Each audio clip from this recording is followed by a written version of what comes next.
रोहन नाम का कबाड़ी गांव में कबाड़ लेने के लिए आवाजें लगा रहा था, लेकिन काफी देर तक घूमने के बाद भी उसे कबाड़ नहीं मिलता। रोहन भी घूम घूम कर थक गया होता है और सोचता है, कोई कोई दिन तो बहुत ही मनहूस होता है। जितना मर्जी मेहनत कर लो, लेकिन कुछ काम नहीं बनता। आज का पूरा दिन हो गया, लेकिन कहीं से भी कबाड़ नहीं मिला। फिर रोहन एक पार्क में चला जाता है। तभी उसकी नजर पार्क में पड़े एक पुराने बैठने वाले बेंच पर पड़ती है। बेंच लोहे का बना होता है। लोहे के बेंच को देखकर रोहन को लालच आ जाता है। अरे, ये तो लोहे का पुराना बेंच है और देखने में कितना सुंदर लग रहा है। क्यों ना इसे ही उठा लूं। अभी इस पार्क में कोई माली भी नहीं है, तो कोई मुझे ऐसा करते देखेगा भी नहीं। ऐसा सोचकर रोहन उस बेंच को उठाकर अपने ठेले में रख लेता है और वहाँ से चला जाता है। रोहन के जाने के बाद वहाँ एक चुड़ैल आती है और बेंच को वहाँ ना पाकर गुस्से में बोलती है, ये मेरे बैठने के बेंच को कौन दुष्ट उठा कर ले गया? मैं इसे नहीं छोड़ूंगी। मेरा बेंच चोरी किया। फिर चुड़ैल बेंच की तलाश में निकल जाती है। उधर रोहन बेंच को एक बड़े कबाड़ी वाला, जिसका नाम दिनेश होता है, उसे बेच देता है। अरे रोहन, बहुत खूबसूरत बेंच है। कहाँ से लाए? कहीं चोरी का तो नहीं है? दिनेश भैया, आप आम खाओ ना, गुठलियों के दाम क्यों पूछते हो? अगर आपको नहीं लेना तो मेरे पास और भी दुकानें हैं। तुम भी ना रोहन, जरा सी बात पर नाराज हो जाते हो। अरे भाई, मैं तो मजाक कर रहा था। तुम अपने पैसे पकड़ो। अरे, तो हम क्या आपके जीजा जी हैं जो हमसे मजाक कर रहे हो? ऐसा कहकर रोहन वहाँ से चला जाता है। दिनेश भी शाम होने के बाद दुकान बंद करके अपने घर चला जाता है। चुड़ैल अपने बेंच की तलाश में दिनेश की दुकान में पहुँचती है और अपने बेंच को वहाँ पाकर गुस्से में आ जाती है। ये तो कबाड़ी मेरे बेंच को यहाँ उठाकर लाया था। मेरे प्यारे बेंच को अभी मजा चखाती हूँ इसको। ऐसा कहकर चुड़ैल दिनेश की दुकान के अंदर रखा सारा सामान यहाँ वहाँ फेंक देती है और अपने बेंच को लेकर चली जाती है।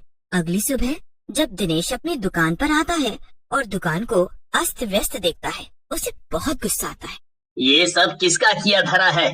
मुझे लगता है ये सब उस दुष्ट रोहन ने किया है। मैंने थोड़ा सा मजाक किया तो उसने मेरी दुकान को ही खराब कर दिया, और तो और बेंच भी ले गया। इसको अभी मजा चखाता हूँ। ऐसा कहकर दिनेश गुस्से में रोहन के पास जाता है और रोहन को मारने लगता है। रोहन मार खाते हुए बोलता है, अरे अरे दिनेश भैया, मुझे काहे मार रहे हो? मैंने क्या किया है? आप तो मुझे मंदिर का घंटा समझकर बजाए ही चले जा रहे हैं। मुझे कुछ बताओ तो सही। कल तुझसे जरा सा मजाक क्या कर दिया दुष्ट? तू बदला लेने पर उतर आया? आज मैं तेरी टांगे तोड़कर ही दम लूंगा। अरे भैया, भला मैं तुमसे किस चीज का बदला लूंगा? आप तोड़ लेना मेरी टांगे, लेकिन पूरी बात तो बताओ। फिर दिनेश रोहन को सारी बात बताता है, जिसे सुनकर रोहन बोलता है, दिनेश भैया, मैंने कुछ नहीं किया है। लगता है कोई चोर आया होगा रात में आपकी दुकान पर, उसी का किया धरा है ये, और वही लोग उस बेंच को उठाकर ले गए होंगे। और फिर रोहन के समझाने पर दिनेश वहाँ से चला जाता है और रोहन भी रोज की तरह अपने काम पर निकल जाता है। लेकिन उसके मन में ख्याल आता है कि वो क्यों ना एक बार पार्क में जाकर बेंच को देखे।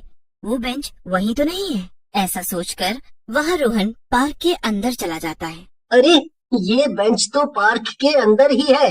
लगता है मालियों ने अपनी बेंच को दिनेश की दुकान पर देख लिया है और वही इसको लाए हैं। एक काम करता हूँ, इसको वापस दिनेश को दे देता हूँ। ऐसा कहकर रोहन बेंच को वापस ले जाकर दिनेश को दे देता है। उधर चुड़ैल अपने बेंच को ना पाकर फिर गुस्से में आ जाती है। ये कबाड़ी तो लगता है मेरे बेंच के पीछे ही पड़ गया है। इससे पहले कि ये उस बेंच को नुकसान पहुंचाए, मुझे इसे सबक सिखाना होगा। ऐसा कहकर चुड़ैल दिनेश की दुकान पर चली जाती है। दिनेश दुकान बंद कर रहा होता है। चुड़ैल दिनेश के सामने आकर खड़ी हो जाती है। चुड़ैल को अपने सामने पाकर दिनेश घबरा जाता है। चुड़ैल, चुड़ैल जी, आप यहाँ क्यों आई हो? मैंने तो कुछ नहीं किया। क्या बात है? रोज रोज मेरा प्यारा डिजाइनर बेंच चोरी करके ले जाता है और कहता है कुछ नहीं किया। ऐसा मजा चखाऊंगी कि तू चोरी करना ही भूल जाएगा। हाँ। चुड़ैल की बात सुनकर दिनेश कहता है, ये मेरा काम नहीं है चुड़ैल जी। बल्कि एक लड़का ये बेंच मुझे बेच गया था।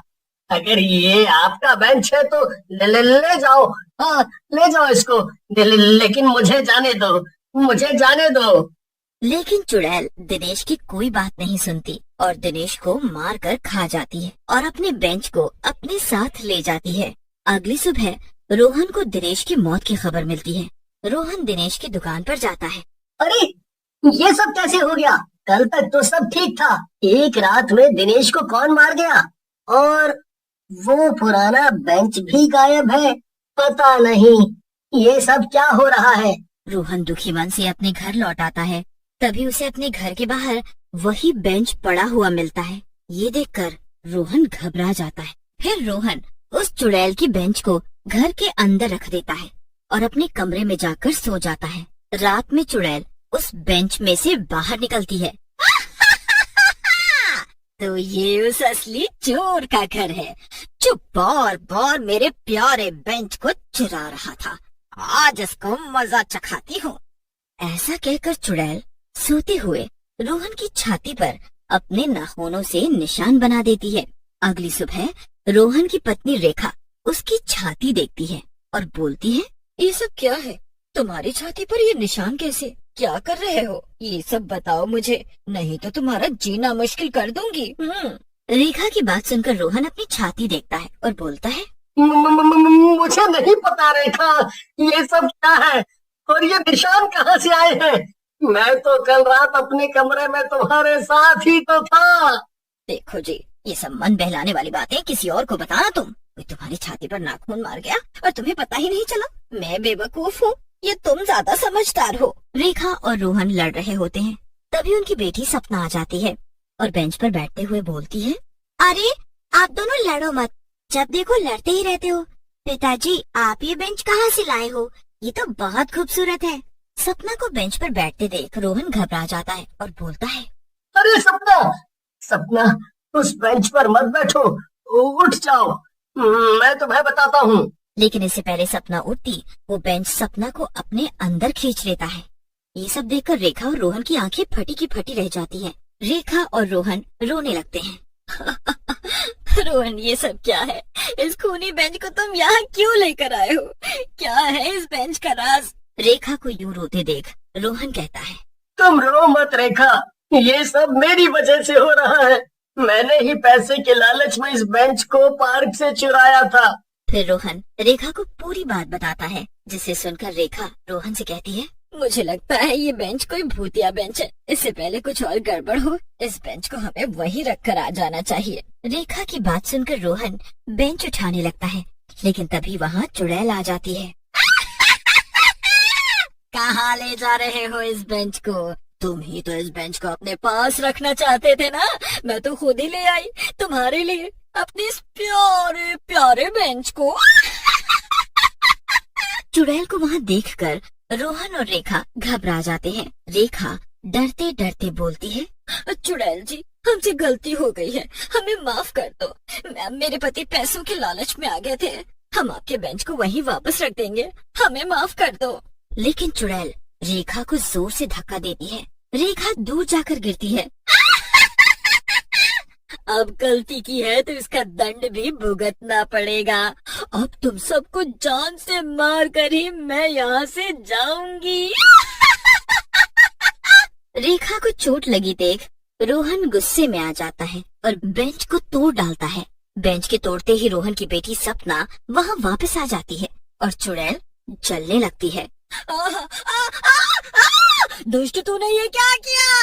इस बेंच में मेरी सारी शक्तियाँ और जान थी, इसे तोड़कर तूने मुझे मार डाला। थोड़ी ही देर में चुड़ैल पूरी तरह जल जाती है।